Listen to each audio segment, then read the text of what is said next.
Jeffrey Epstein was arrested, exposed, and accused by dozens of victims. Yet for decades, no one truly touched him. How does a man facing allegations this serious continue to escape real punishment? This is the dark truth about how Jeffrey Epstein stayed above the law. This story isn't just about one man. It's about power, protection, and silence. Epstein didn't survive on money alone. He survived on connections. And once you understand how the system worked around him, you'll never see justice the same way again. Jeffrey Epstein was born in 1953 in Brooklyn, New York, to a middle-class family. There was nothing remarkable about his origins. No inherited wealth, no political influence. He was intelligent, particularly in mathematics, but his academic path was unfinished. He dropped out of college without earning a degree. And yet somehow Epstein began moving upward. He taught at an elite private school. He socialized with wealthy families. He gained trust far beyond his qualifications. From the very beginning, Epstein existed in places he shouldn't have been, and no one stopped him. After leaving teaching, Epstein entered finance. Not through traditional channels, not through merit, but through proximity. His most critical relationship was with billionaire Leslie Wexner. Soon, Epstein was managing enormous wealth, controlling assets, and signing legal authority documents that gave him extraordinary power. Yet one central question never had a clear answer. How did Epstein actually make his money, and why was no one allowed to ask? There was no transparent business model, no visible client list.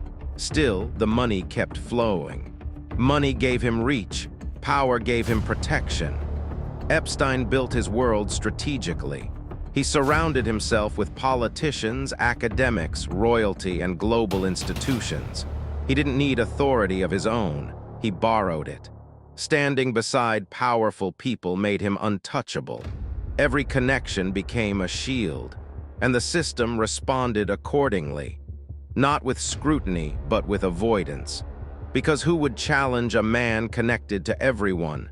In 2005, victims came forward in Florida. Their accounts were detailed, consistent, disturbing. A federal investigation was underway. Serious charges were possible. Then the case collapsed inward. A secret federal agreement replaced prosecution. Epstein avoided federal prison. He served minimal time. Most disturbing of all, the victims were never informed. Justice didn't fail publicly. It was quietly neutralized. After his release, Epstein returned to public life. He traveled freely, hosted influential guests, expanded his reach. He moved with confidence, not caution, like a man who knew the rules no longer applied to him. Because for years, they didn't. What finally disrupted Epstein wasn't the legal system. It was investigative journalism. Relentless reporting forced the story back into public view. This time, the spotlight didn't fade. Epstein was arrested again. The world was watching, but he would never face a courtroom. Jeffrey Epstein died in federal custody under maximum supervision. Every safeguard failed at the exact same time. No speculation, no conclusions. Just one reality. With his death, the truth stopped speaking. Jeffrey Epstein wasn't powerful because he broke the law. He was powerful because the law stepped aside. And the most unsettling question isn't how one man escaped justice, it's how many systems helped him do it.